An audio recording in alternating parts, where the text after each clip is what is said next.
नमस्कार दोस्तों, मैं यश भाम्बू, कैमरा पर्सन नरेश के साथ आप देख रहे हो सिरसा क्रांति न्यूज़, हरियाणा का लोकप्रिय चैनल। और इस वक्त मैं मौजूद हूं सिरसा में और हरियाणा के कैबिनेट मंत्री, बिजली और जेल मंत्री चौधरी रणजीत सिंह के पास और लॉकडाउन समेत कुछ मुद्दों पे चर्चा करने के लिए आज हम पहुंचे हैं चौधरी साहब के पास। क्योंकि वैसे तो ये पूरे हरियाणा के मंत्री हैं, लेकिन लॉकडाउन को लेके सिरसा जिला की इंचार्ज, सिरसा जिला के इनको खासतौर पे बनाए गए हैं। चौधरी साहब, सबसे पहले तो स्वागत है जी आपका सिरसा क्रांति में। चौधरी साहब, किस तरह का अभी जो कोरोना को लेके चल रहा है पूरे हरियाणा और खासतौर पर सिरसा में?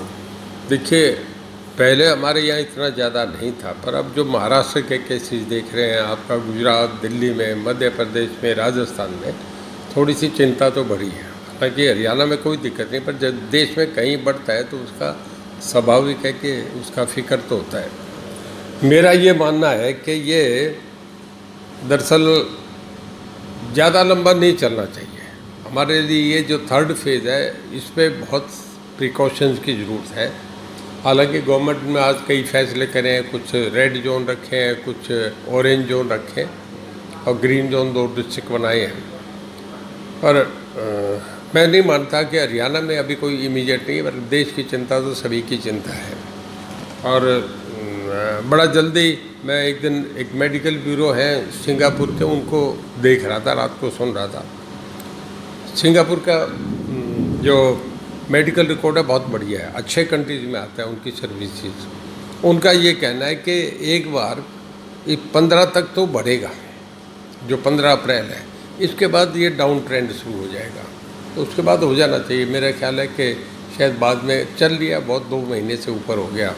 जैसे पहले आया है, यूरोपियन कंट्रीज़ में भी अब डाउन जा रहा है, तो सिवाय अमेरिका के बाकी जगह कम बढ़ रहा है। चाइना में भी थोड़ा चला गया नीचे, अब रशिया में अलग से शुरू हुआ है। ये विश्व महामारी है, किसी को अंदाज़ा था नहीं। और बाकी सही बात यह है कि इसके कोई अभी मेडिसिन भी नहीं है। वैक्सीन बनने में भी सितंबर तक कोई बन के आएगी। 5-6 कंट्री बहुत सीरियसली लगे हैं। पर ये मान के चलें कि ये हवा में बातें हैं। कोई कह रहा है ये हो रहा है, कोई कह रहा है ये है, कोई। पर हमारे यहाँ इस करके बचे हुए हैं कि लोगों को पहले BCG के इंजेक्शन लगे, उसके बाद 16 साल के बच्चे तक रेगुलर इंजेक्शन लगते हैं। उससे हमारी इम्यूनिटी बहुत स्ट्रॉन्ग है। तो मैं समझता हूँ इसका भी फ़र्क है।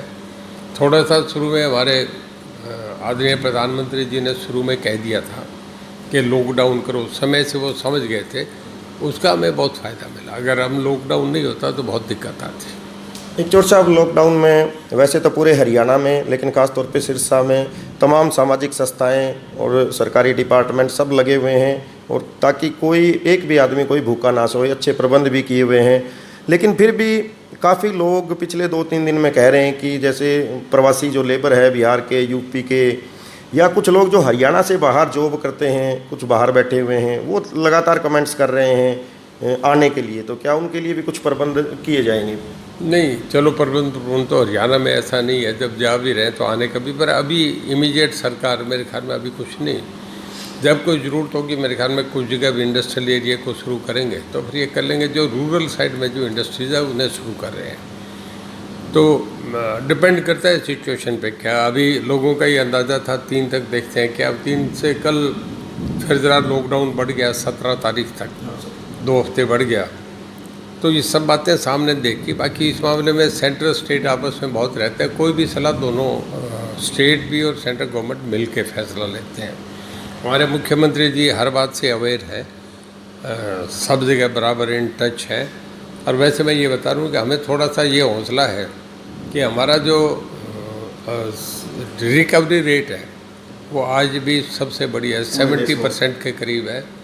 जबकि नेशनल हम देखें तो 26% है। बहुत बढ़िया है ये हमारे टोटल मुख्यमंत्री जी के टोटल ठीक एक दुरुस्त सिस्टम से, पहले से ही वेल अवेयरनेस होने से कई चीज़ों से हमें फ़ायदा मिला है। तो साहब, अभी गेहूं का सीज़न चल रहा है और शुरुआती 2-3 दिन में थोड़ी दिक्कतें हुई, आड़तियों ने भी अपनी परेशानियां रखी, लेकिन अभी 1-2 दिन में उठान को लेके किसानों की समस्याएं आ रही हैं। एक कुछ थोड़ी पेमेंट का भी आ रहा है कि लेट हो रही है पेमेंट्स, इस पर आप मेरी एक बात सुने, इसमें तो कई ट्रांसपोर्ट भी लगती है, कुछ लेबर भी लानी पड़ती है, बहुत कुछ है, बहुत आदमियों को इन्वॉल्वमेंट होती है।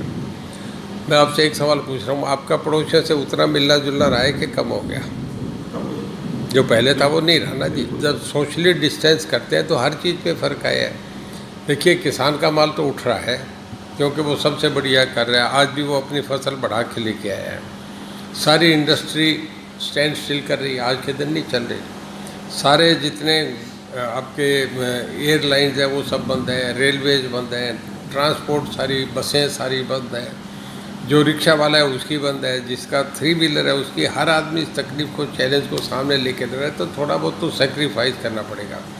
अगर किसान का गेहूँ घर में पड़ा है, वो नॉर्मल दिनों में बहुत जल्दी उठता है, मुझे भी पता है कि लाते सीधे खेत से ले आते हैं।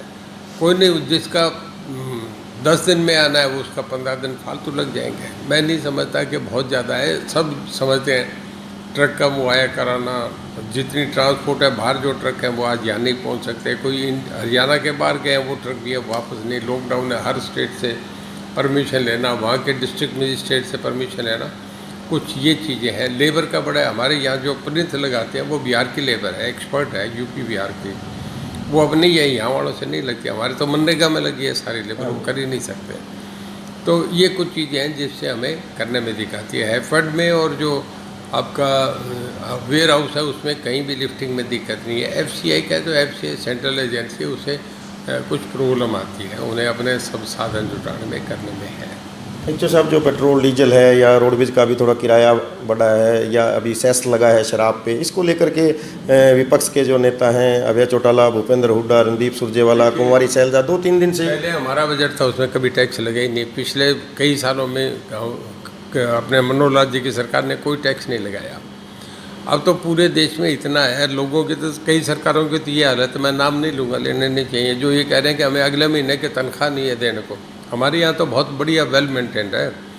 सिरसा में जो पैसा हमें मुख्यमंत्री जी ने भेजा था उसमें से हमने केवल 15 लाख रुपए इस्तेमाल हुआ आज तक 2 महीने में, और बाकी हम सारे जो पैसा है संस्थाएँ दे रही हैं, हम संस्थाएँ राशन दे रही हैं, हम चला रहे हैं। तो जब आपका थोड़ा सा ना सेल टैक्स आ रहा, ना आपका GST आ रहा, ना आपका ट्रांसपोर्ट से कुछ मिल रहा, ना आपको पावर से, बिजली महकमे से कुछ मिल रहा, हर जगह लॉकडाउन करके हर एक की पेमेंटें डेफर करी है। तो थोड़ा बहुत काम चलाने के लिए थोड़ा बहुत माइनर चेंज है, बहुत माइनर बढ़े हैं, कोई खास बात नहीं। वो अपोजिशन का काम है, उन्हें एक बहाना मिल गया बोलने का, वो करेंगे शोर। हमें भी आदत बनी है कि इन्होंने करना है। वो कह रहे हैं कि मध्यम वर्ग पे इसका ज़्यादा असर पड़ेगा। देखिए, असर तो मध्यम पे ही हमेशा पड़ता है, ये तो कोई बात है नहीं। देखिए, बड़े आदमी को तो कोई ज़्यादा फर्क नहीं पड़ता, और बड़े आदमी तो बहुत कम है। एक सर्वे की एजेंसी से मैं रिपोर्ट बता रहा हूँ, पूरे देश में 1% लोग वो हैं जिन पे पूरे देश के 50% असेट है। जो देश की प्रॉपर्टी है उसका 50%, 1% आदमियों पे है। मैं भी समझता था ये एक बहुत माइनर है, एक पे थोड़ा ही हो सकता है इतना। फिर जब देखा कि 135 करोड़ की आबादी है तो फिर दिखता है कि 1 करोड़ 35 लाख आदमी होगा, इतनों पे तो ज़रूर होगा। तो अब आप ये समझें कि उसके बाद 11% लोग ऐसे हैं जिनके पास पूरे देश की 75% प्रॉपर्टी है। अब आप देखिए 25% में तो पूरा देश झूम रहा है। तो ये है कि देश में अमीर की खाई और गरीब की खाई बढ़ती जा रही है, तो सच्चाई की बात है। पर ये ऐसे चैलेंजेस हैं जिन्हें आज अमेरिका भी देखिए, एक परेशानी है, अमेरिका में 3 करोड़ लोग भत्ता मांगने लग गए। न्यूयॉर्क में, फ्रांस में, जो बहुत कभी हमसे 100 साल आगे कहते थे, बहुत अपने आप को इससे साइंटिफिक तरीके से अपने आप की बहुत एडवांसमेंट समझते थे, बहुत बड़ी एम्पावरमेंट थी, उन लोगों का आज ये हालत है कि उन्हें लोग सड़कों पे आ रहे हैं कि हमें खाना नहीं मिल रहा, लॉकडाउन हटाओ। चौर साहब, आप बिजली मंत्री हैं और आपने मंत्री बनते ही घोषणा की थी कि जब बिजाई का वक्त आएगा तो हम 10 घंटे लाइट किसानों को देंगे। लेकिन अभी कुछ दिक्कतें आ रही हैं 2 या 3 दिन से। कल भी काफ़ी लोगों ने फेसबुक पे लिखा कि अभी 10 तो क्या 8 घंटे भी मुश्किल से आ रही है। तो इस पे किसान काफ़ी आपसे पूछना चाहते हैं। आपसे बता रहा हूँ, देखिए कभी भी दिक्कत नहीं। आज भी हम पे 12,000 मेगावाट हमारे हाथ में है, और हमारी जो आज के दिन कंजम्पशन है वो है 5,000 मेगावाट, जब पीक आवर पे, क्योंकि इंडस्ट्री नहीं चल रही, अभी ज़्यादा AC भी नहीं चल रहे, खाली पंखे से काम चल रहा है, छोटे मोटे कूलर भी कहीं बहुत लिमिटेड लोगों के चल रहे हैं। अब ये जो है इस वक्त, एक पीछे जो था 15 दिन ऐसे गए कि जिसमें पूरी गेहूँ पका हुआ था, जितनी हमारी लैंड है उसका 90 से ज़्यादा 98% कवर था खाली गेहूं से। ये फसल ऐसी है कि मेन क्रॉप है। अब उसमें अगर कहीं चिंगारी पड़ जाती है तो फिर लाखों एकड़ फसल बर्बाद हो जाती, किसान मर जाता। सब गाँव से हमें लोगों के ये मैसेज थे कि जी इन दिनों में बिजली बंद कर दो, और एक रेगुलर फीचर है, हमेशा होती भी है, हर स्टेट करती है। तो हमने 15 दिन सुबह 10 से 5 तक इसे बंद रखा। उसके बाद अब हमने कल से ही हटा दिया। अब अभी देख रहे हैं आप, आंधी आ रही है, तूफ़ान है, बाहर बारिश हो रही है। आज इलाहाबाद हल्के में बड़ा तूफ़ान आया है। अब ये आती है तो फिर तारें आपस में टकराती है, तो ये करके लाइटें बंद कर दी जाती है। ये 2-4 दिन में मैं समझता हूँ कि कंप्लीट पूरा है कि बिजली तब से चल पड़ी। अभी अब फसल पड़ी का जोर होगा तो हम बिजली की नहीं पहले से बढ़ा के देंगे, हमारे प्रॉब्लम ही नहीं है। मैं आपसे बता रहा था कि सुबह 5000, शाम को 5000 मेगावाट, सुबह जब दिन निकलने के बाद फिर हमारे 11 बजे तक ये 2-2.5 हज़ार मेगावाट आ जाती है। हम पे 12,000 है, तो 10,000 मेगावाट 9,500 हमारे पास इन हैंड रहती है। और मैक्सिमम हरियाणा की कंजम्पशन जो है वो 11,000 मेगावाट है। तो हमारे पास 1,000 मेगावाट तो कभी आज तक कभी हाथ से गई नहीं। पावर कोई समस्या नहीं है। ये है कि अब हम इसको, क्योंकि लॉकडाउन का एक मामला है, इस करके थोड़ा रहा, पर अब अगले 2-3 दिन में आज नया शेड्यूल बन के आ गया, कोई प्रॉब्लम नहीं रहेगी। चौर साहब, आज 39वां दिन है लॉकडाउन के सेकंड फेज़ का, और 4 मई से दोबारा 17 मई तक तीसरा चरण चलेगा लॉकडाउन का। सिरसा ज़िले के लोगों के लिए क्या संदेश? हमारा यही है कि लोग इसको बहुत फॉलो करें। चाहे मैं समझता हूँ कि यहाँ ज़्यादा असर नहीं है, हमारे ज़िले में 1-2 केस हुए, वो भी ठीक हो गए और ज़्यादा प्रॉब्लम नहीं है। पर मेरा फिर भी लोगों से ये कहना है कि इसे बहुत मेंटेन करें। घर में जैसे एक रोज़ हम सुनते हैं टेलीफोन पे हर जगह मैसेज, अब तो लोग अभ्यस्त हो गए। अपने आप को लॉकडाउन करके रखें, सोशली डिस्टेंस करें, ज़्यादा मिलने जुलने को अभी अवॉइड करें। समय है, तकलीफ का एक चैलेंज है बहुत बड़ा, इससे निकल जाएंगे तो फिर सदा तक वो मोदी जी कहते हैं ना कि जान है तो जहान है, तो अपनी जान बचाना सबसे ज़्यादा ज़रूरी है। अमेरिका को देखते हैं हम, जब यूरोप को देखते हैं तो 2.5 लाख लोगों की डेथ होगी, तो इतनी कैजुअलिटीज़ हुई है। तो लोगों को यही है कि बहुत सावधान है, प्यार से अपना बहुत बच के। एक ऐसा चैलेंज है जिसको मीट आउट करना बहुत लोगों के लिए मुश्किल हो रहा है। परमात्मा की दया कि हमारे देश में ये नहीं है। अब बाकी हमारे प्रधानमंत्री जी, मुख्यमंत्री जी ने बढ़िया संभाल रखा है, तो हम बचे हुए हैं।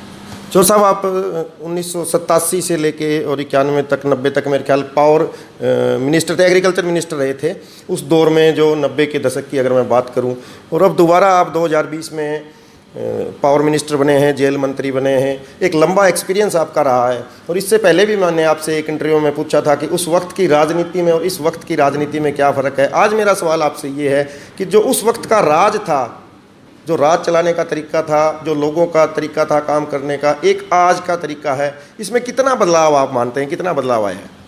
देखिए, एडमिनिस्ट्रेशन तो वही रहता है।